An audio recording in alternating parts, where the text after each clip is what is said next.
Hello bachcho, let us look at the question. The question here says the reaction of hydrogen and iodine monochloride is given as H2 plus 2ICl gives 2HCl plus I.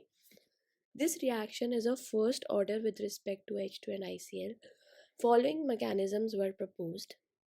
Mechanism A says H2 plus 2ICl gives HCl plus I, whereas mechanism B says H2 plus ICl gives HCl plus HI, and it is a slow reaction, whereas HI plus ICl gives HCl plus I2, which is a fast reaction.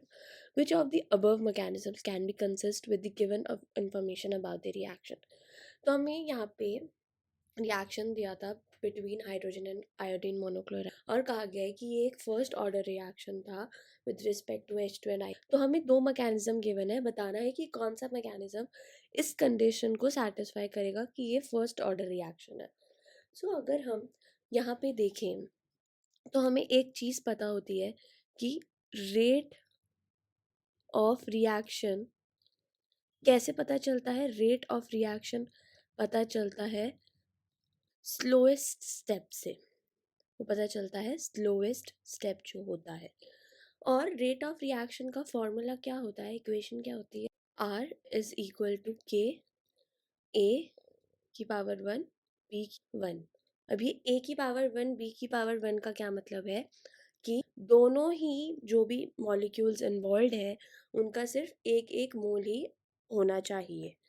तो यहाँ हमें slowest step क्या दिया था, H2 plus I C L gives HCl plus HI।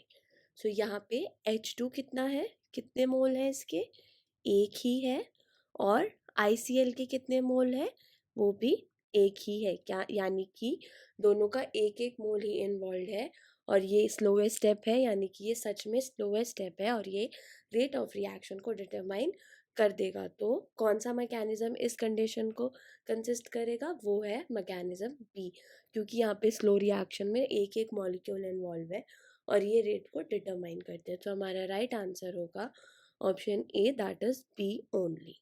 Hope you all understood this. All the best.